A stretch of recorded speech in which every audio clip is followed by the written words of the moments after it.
El Comentario Podcast presenta un espacio realizado y dirigido por Agustín Sancho Cubero. El sol de finales del siglo XVIII caía con una pesadez ancestral sobre las tierras de Castilla, donde el tiempo parecía haberse detenido en un sueño de trigo y silencio. Mientras en las brumas de Inglaterra las máquinas de vapor comenzaban a dictar un nuevo ritmo al mundo, España despertaba lentamente de un letargo señorial que se hundía en las raíces de su geografía abrupta. La nación era un mosaico de caminos polvorientos y voluntades dispersas, una tierra donde la hidalguía aún miraba con recelo el humo de las chimeneas. Sin embargo, en los márgenes de la península, allí donde el mar lamía las costas con promesas de intercambio, empezaron a brotar los primeros brotes de una transformación que cambiaría el destino de sus gentes para siempre. En las tierras de Cataluña, el aire comenzó a oler a algodón y a esfuerzo mecánico. Los telares manuales, que durante siglos habían marcado el compás de las aldeas, empezaron a ceder su lugar a las vergadanas y a las máquinas que traían consigo el eco de la modernidad. No fue un camino sencillo, pues la guerra contra el invasor francés dejó tras de sí un rastro de cenizas y deudas que asfixiaron los primeros intentos de progreso. Aquella contienda, que los libros de historia nombran con solemnidad, no solo destruyó puentes, sino que también aniquiló la incipiente infraestructura que algunos ilustrados habían soñado con tanto celo. Pero la voluntad del hierro y el vapor es tenaz. Tras el regreso de la paz, aunque bajo sombras absolutistas, los indianos regresaron de las colonias con sus cofres llenos de oro y sus mentes repletas de ideas nuevas.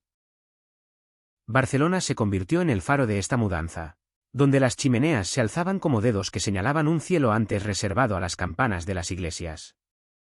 La industria textil catalana fue la verdadera locomotora de este cambio, alimentada por una burguesía que entendía que el futuro ya no residía en la posesión de la tierra, sino en el dominio de la producción. Mientras esto ocurría en el Mediterráneo, en el norte profundo, entre las montañas verdes de Vizcaya y los valles de Asturias, la tierra revelaba sus secretos más oscuros y valiosos. El carbón y el hierro dormían en las entrañas de los montes, esperando que el ingenio humano los despertara. La siderurgia vasca nació de la necesidad de herramientas y de la ambición de un pueblo que siempre había mirado al acero con respeto. Los primeros altos hornos, rudimentarios y hambrientos de combustible, empezaron a devorar los bosques cercanos hasta que el descubrimiento de las ricas vetas de hulla asturiana ofreció una fuente de energía más duradera. Fue un proceso lento, a menudo interrumpido por las guerras civiles que desgarraban el corazón de la península, pero la semilla ya estaba plantada. En el centro de este mapa, Madrid observaba con una mezcla de curiosidad y desconfianza. El Estado, a menudo corto de fondos y largo en burocracia, intentaba legislar sobre un mundo que no terminaba de comprender. Fue necesaria la llegada de mediados del siglo XIX para que el gran impulso se hiciera realidad a través del rail. La Ley de Ferrocarriles de 1855 fue el punto de inflexión definitivo. El caballo de hierro, esa bestia de vapor que cruzaba las llanuras asustando a los pastores, prometía unir lo que la geografía había separado con tanta crueldad. Las inversiones extranjeras, principalmente francesas y británicas, fluyeron hacia la construcción de las líneas que debían conectar la capital con los puertos y las fronteras. El marqués de Salamanca se convirtió en la figura casi legendaria de esta epopeya, un hombre que apostó fortunas y prestigios en el tendido de las vías, viendo en el tren la verdadera columna vertebral de una España moderna. Sin embargo, la elección de un ancho de vía diferente al del resto de Europa, motivada por temores defensivos y razones técnicas, marcaría una diferencia que pesaría durante décadas como un lastre en el comercio exterior. Las estaciones de tren se convirtieron en las nuevas catedrales de la era industrial, lugares de encuentro donde el tiempo ya no se medía por la posición del sol, sino por la precisión de los relojes de bolsillo. El paisaje español se transformó radicalmente. Donde antes solo se escuchaba el cencerro del ganado, ahora resonaba el silbato de la locomotora. Las ciudades empezaron a crecer de manera desmedida, devorando los campos circundantes para dar cobijo a una masa de campesinos que abandonaban el arado en busca de un jornal en la fábrica. Este éxodo rural fue el nacimiento de una nueva clase social, el proletariado, que vivía hacinado en barrios donde la luz apenas llegaba y la higiene era un lujo olvidado. La vida en las colonias industriales de Cataluña, a orillas de los ríos Ter y Llobregat, ofrecía una visión paternalista de este nuevo orden. Los patronos construían viviendas, escuelas e iglesias para sus trabajadores, creando pequeños mundos cerrados donde la producción nunca se detenía. Pero tras esa fachada de orden, las largas jornadas de 14 horas y el trabajo infantil sembraban las semillas de un descontento que no tardaría en estallar. El sur de España también sintió el temblor de la industria, aunque de una manera diferente. En Andalucía y Murcia, el interés se centró en lo que había bajo el suelo. Las minas de Río Tinto se convirtieron en un enclave casi británico, donde el paisaje se tornó de color ocre y rojo por la extracción desenfrenada de pirita y cobre. Almadén seguía produciendo el mercurio que el mundo demandaba, mientras que en las costas de Málaga surgían los primeros intentos de siderurgia andaluza, aunque la falta de carbón de calidad terminaría por apagar esos fuegos frente a la competencia del norte. La desamortización de las tierras de la Iglesia y de los municipios, llevada a cabo por ministros como Mendizábal y Madoz, pretendía crear una clase media de agricultores que financiaran la industrialización, pero en la práctica solo sirvió para que la vieja aristocracia y la nueva burguesía aumentaran sus latifundios, dejando al campesino en una situación de miseria aún mayor. Fue una revolución a medias, una transición inacabada que convivía con estructuras del pasado. El analfabetismo era una mancha que cubría a 3/4 partes de la población, dificultando la formación de técnicos y obreros cualificados que el progreso exigía. A pesar de todo, el telégrafo empezó a cruzar los cielos, llevando mensajes de un extremo a otro de la nación en cuestión de minutos, y el alumbrado de gas comenzó a disipar las sombras de las calles principales de Madrid y Barcelona. Los años finales del siglo XIX trajeron consigo la crisis del 98, la pérdida de las últimas colonias que supuso un mazazo emocional, pero también un inesperado impulso económico. El capital que regresó de Cuba y Filipinas se reinvirtió en la península, dando lugar a la creación de bancos y al fortalecimiento de la industria química y eléctrica. España empezaba el siglo XX con una cara nueva, aunque las heridas de la desigualdad eran profundas. Los sindicatos y las asociaciones obreras comenzaron a organizarse, reclamando derechos que el vapor y el hierro les habían negado. Las huelgas se convirtieron en el nuevo lenguaje de una sociedad que ya no se conformaba con la caridad. El panorama se completaba con el auge de las exposiciones universales, donde España intentaba mostrar al mundo que ya no era solo la tierra del Quijote, sino también la tierra de los ingenieros y los inventores. Se hablaba de Isaac Peral y su submarino, de las investigaciones sobre la electricidad y de las nuevas técnicas arquitectónicas que utilizaban el hierro y el cristal. La revolución no fue un evento súbito, sino un goteo constante de cambios que vencieron la resistencia de una tradición que se negaba a morir. En las tabernas se discutía sobre el socialismo y el anarquismo mientras las máquinas seguían rugiendo en las periferias urbanas. La mujer empezó a incorporarse al trabajo fabril, especialmente en el sector textil y de las tabacaleras, iniciando un camino largo hacia su propia emancipación. El ruido de las fraguas, el aroma de las fundiciones y el traqueteo de los telares compusieron la sinfonía de una época que dejó atrás los campos de Castilla para mirar hacia los puertos cargados de mercancías.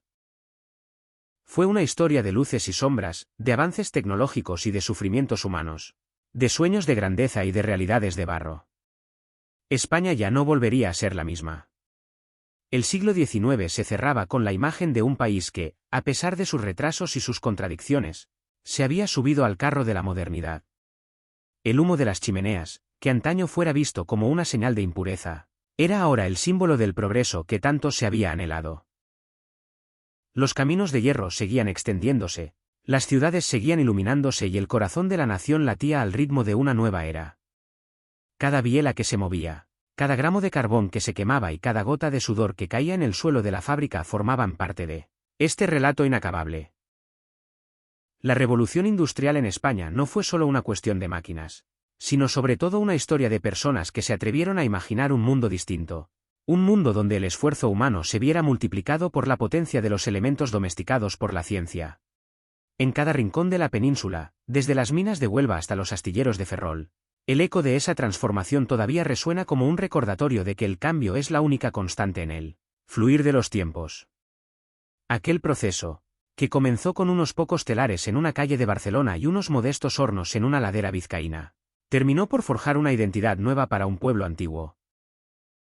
Los retos de la competencia internacional y la necesidad de modernizar una agricultura que aún se arrastraba con arados de madera marcaron la agenda de los políticos y pensadores de la generación del 98 y del regeneracionismo. Se buscaba con desesperación la europeización de España, la superación de los viejos vicios y la creación de una sociedad basada en la educación y la industria.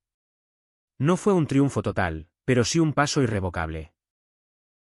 El vapor dio paso a la electricidad y el hierro al acero, mientras las ciudades se rodeaban de cinturones industriales que serían el escenario de las luchas sociales del siglo siguiente. España había dejado de ser el imperio donde nunca se ponía el sol para convertirse en una nación que buscaba su lugar en el concierto de las potencias industriales, una nación que, con todas sus carencias y virtudes, había aprendido a dominar el fuego de la modernidad. Aquel relato de transformación, iniciado en el siglo XIX, continúa escribiéndose en cada avance tecnológico y en cada esfuerzo por un futuro mejor. La memoria de los que trabajaron en los telares, de los que bajaron a las minas y de los que tendieron las vías del tren permanece viva en el paisaje de una España que se industrializó a golpe de necesidad y de ingenio.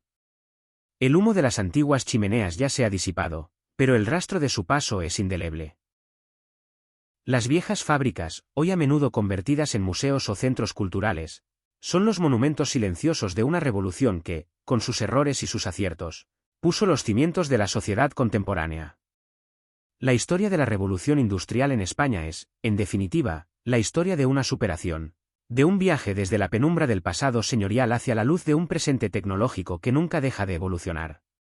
En ese camino, la nación descubrió que su verdadera riqueza no residía solo en sus minas o en sus campos, sino en la capacidad de su gente para adaptarse y prosperar en un mundo que cambiaba a una velocidad vertiginosa. El final de aquel siglo XIX no fue un punto final, sino un punto y seguido en la crónica de un país que siempre ha sabido reinventarse ante las dificultades. Las campanas de las iglesias ahora compartían el cielo con las sirenas de las fábricas, marcando el inicio de una jornada donde el trabajo ya no era solo una condena divina, sino también una oportunidad de crecimiento. Los mercados se llenaron de productos fabricados en casa. La moda se democratizó gracias a la producción masiva de telas y el acceso a la información se aceleró con la rotativa de los periódicos. Todo aquello que hoy nos parece cotidiano tuvo su origen en ese estruendo de metal y vapor que sacudió los cimientos de la España tradicional. Fue un tiempo de ingenieros con levita y obreros con boina, de grandes banquetes de inauguración y de huelgas de hambre en los suburbios. Una época que nos dejó un legado de infraestructuras, de derechos conquistados y de una mentalidad que, por fin, entendía que el progreso no era un enemigo, sino el único camino posible hacia el bienestar general. Al mirar atrás, podemos ver cómo cada pequeña decisión, cada inversión arriesgada y cada innovación técnica contribuyeron a que España dejara de ser un rincón aislado de Europa para integrarse en el torrente de la historia moderna. La revolución industrial fue el motor que impulsó ese cambio, un motor que, aunque a veces tartamudeó y se detuvo, nunca dejó de empujar hacia adelante. Y así, entre el sonido de las máquinas y el murmullo de las ciudades en crecimiento, se fue tejiendo el tapiz de una España nueva. Una España que hoy reconoce en aquel siglo XIX el origen de sus desafíos y de sus esperanzas más profundas. Espacio realizado y dirigido por Agustín Sancho Cubero. Gracias por su atención. Hasta la próxima edición del programa.